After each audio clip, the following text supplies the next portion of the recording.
Parce que vraiment, quand tu lis ça comme ça, tu vas réaliser que ça, c'est pas vrai. Est-ce que vous comprenez? Bien aimé. Les Écritures de ces jours-là, Dieu a tué tous les premiers-nés, en commençant par les premiers-nés de Pharaon, jusqu'aux premiers-nés des vers de terre et des moustiques. Tout le monde, c'était un deuil national. Est-ce que vous comprenez? Réalisons ça comme ça de façon physique. Un deuil national tel qu'on n'a pas imaginé. Le peuple sort. Pharaon se réveille, il poursuit. Non, il doit vraiment être fou. Même moi, comme je suis là, je vois tout d'un coup ici s'ouvrir. Frère, je passe pas. Non, je vais me demander. Qu'est-ce qui se passe là-bas?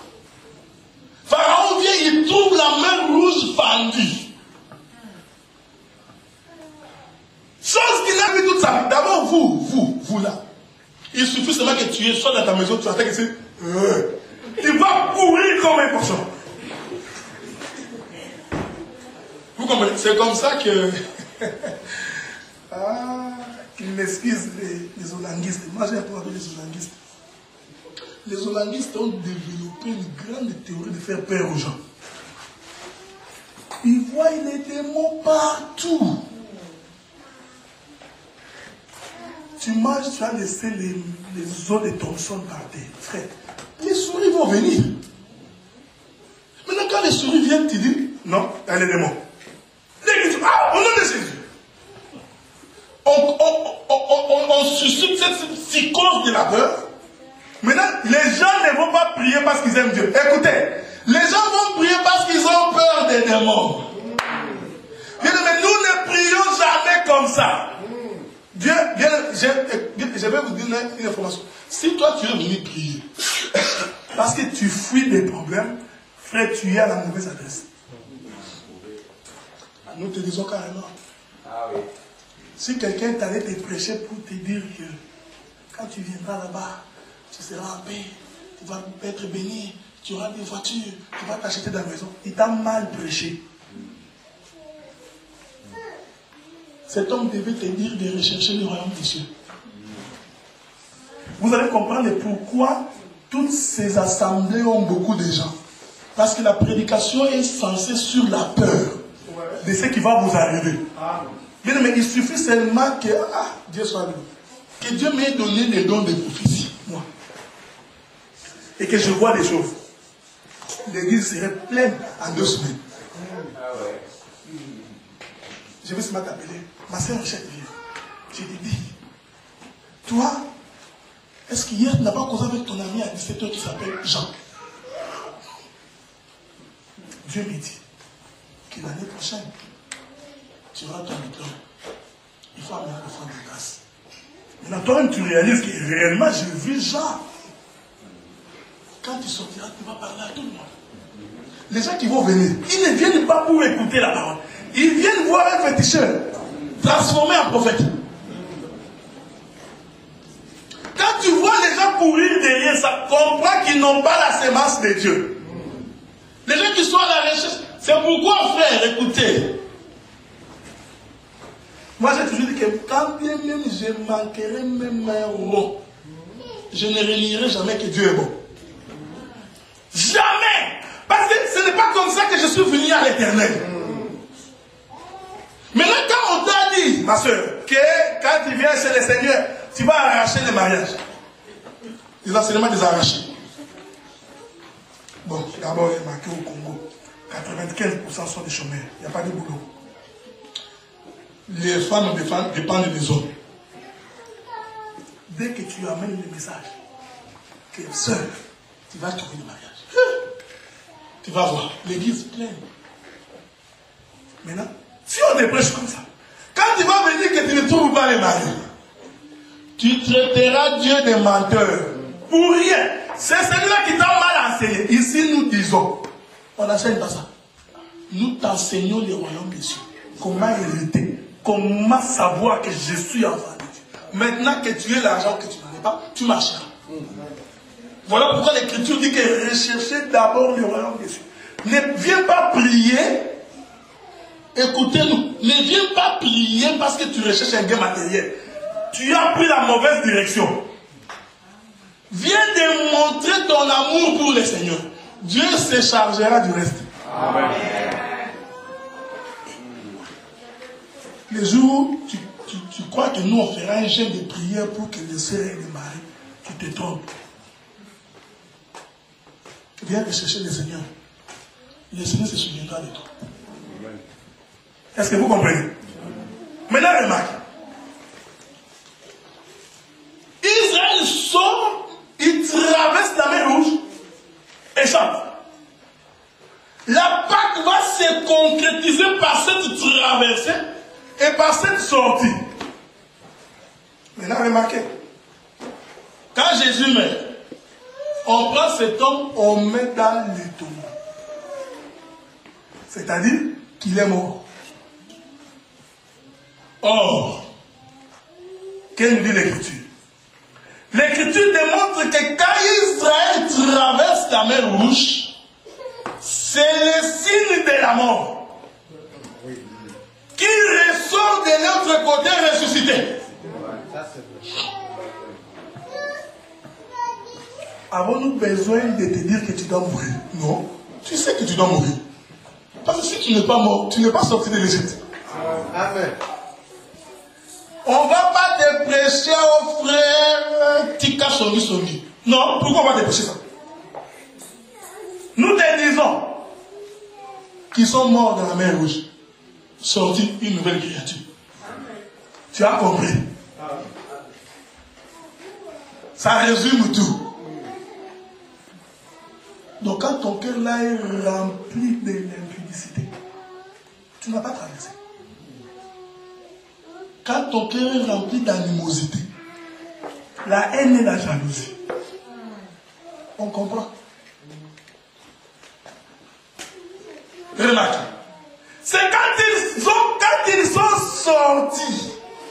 Ils chantent. Maintenant écoutez, on prend Jésus, on met. Le 14e jour du premier mois, l'Écriture nous dit que c'est la Pâque. On mit. Le 15e jour de ce mois, il est ressuscité. La fête des pains sans levain. L'Écriture, j'ai lu ça. L'Écriture nous dit ceci. Je vais me répéter. Vous prendrez l'anneau, vous l'observerez pendant 10 jours. Le 14e jour, vous allez les tuer. Vous mangerez et puis vous sortirez. C'était la Pâque. Nous voyons l'accomplissement de l'Écriture en Christ et Jésus. Qu'est-ce qui se passe? On prend Jésus, la véritable Pâque. On tue. On met dans le trou. Il est ressuscité le lendemain du sabbat. Ah, vous donnez que des Écritures. La Bible dit qu'un homme, je crois que c'est Joseph, va aller demander qu'on mette Jésus dans la tombe parce que le lendemain c'était le sabbat. Le lendemain c'était le sabbat, c'est-à-dire que c'était le samedi pour les Juifs. On les mit dans les tombes. Parce qu'il dit on ne peut pas les laisser comme ça parce que demain c'est le sabbat. Il doit descendre. Il doit traverser la mer Rouge. Est-ce que vous comprenez ce que nous disons? Amen. Jésus traversait la mer Rouge. C'est ça le sens du baptême. C'est le sens du baptême. On met dans les tombeaux. L'Écriture dit que les premiers jours de la semaine, très tôt matin, Marie de Magdalene, ils sont allés, il était déjà ressuscité. Les premiers jours de la semaine, ce n'est pas lundi, c'est dimanche. Or, l'Écriture dit ceci. Le lendemain de la Pâque, c'est-à-dire le 15e jour, vous célébrerez la Pâque, la fête des pains sans levain. La fête des pains sans levain va coïncider avec le jour de sa résurrection. Est-ce que vous me suivez? On comprend, par sa mort, il est la Pâque. Par sa résurrection, il est le pain sans levain. Or, qu'est-ce que dit l'Écriture? L'Écriture dit qu'en ce jour-là, vous prendrez la gerbe. Vous allez l'agiter de gauche et à droite. Écoutez-nous.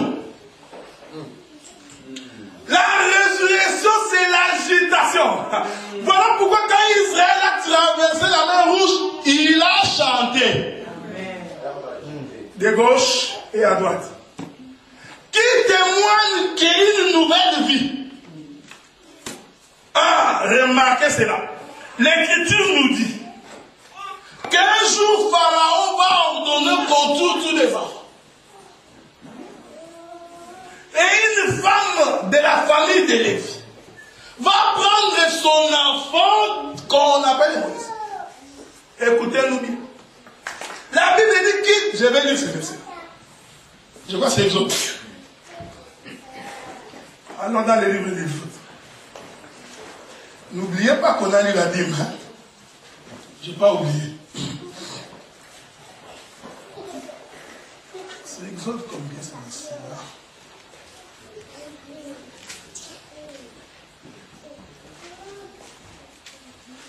C'est bizarre. Ce qui m'arrive, c'est exactement ce qu'on m'avait dit aujourd'hui le matin. On m'avait dit, tu vas oublier le verset. Non. Je n'ai pas oublié le verset. Exode chapitre 1er. Non, Exode chapitre 2. L'Écriture dit ceci. Premier verset. Un homme de la maison de Lévi avait pris pour femme une fille de Lévi. Cette femme devint enceinte et enfanta un fils. Elle vit qu'il était beau. Elle le cacha pendant 3 mois. Ne pouvant plus le cacher, elle prit une caisse de jonc qu'elle enduisit de bitume et de bois. Elle y mit l'enfant et le déposa parmi les roseaux sur le bord du fleuve. La fête des pains sans levain. Ah. Eric, là, ça demande beaucoup de pouvoirs. Hein? Remarquez. La fête des pains sans levain coïncide avec la résurrection de Jésus. Or, l'Écriture nous dit que ce jour-là, vous prendrez la gerbe. Il y a des histoires à expliquer là-bas avec l'orge qu'on plante pendant l'hiver. Parce que la fête du sabbat, la fête de la Pâque et la fête des pains sans levain, ce sont les fêtes du printemps. Le mois d'avril, c'est le mois du printemps. Remarquez. Maintenant, vous prendrez, vous allez l'agiter. Le lendemain de la Pâque, le lendemain de la mort, vous agiterez. Ça coïncide avec la résurrection de Jésus. Je veux que vous me compreniez. Mais remarquez, le jour où Jésus ressuscite, la Bible dit que les tombeaux se sont ouverts, plusieurs sont sortis. Agité. Maintenant, remarquez. Moïse vient expliquer ça. C'est là où j'ai toujours dit que Moïse n'est pas Christ. Est-ce que je me fais comprendre? Moïse, il n'est pas Christ. Moïse parle de Christ. Parce que beaucoup de gens font cette petite confusion. Il n'est pas. Mais il parle d'eux. Christ est l'interprétation de Moïse. Le geste de Moïse nous amène vers Christ. C'est un petit. Est-ce que vous comprenez? Ah, c'est un petit que Jésus est en train de manipuler. C'est comme ça. Il n'est pas légal. C'est pourquoi il faut faire attention pour ne pas faire de ton prophète légal à Christ. Moïse c'est un petit qu'on manipule. Un petit. Remarque.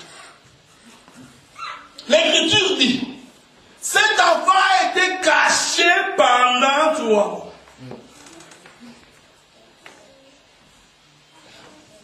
On ne le voyait pas. Caché. Pendant 3 mois. C'est la mort. Est-ce que vous me suivez? Parce que l'Écriture démontre que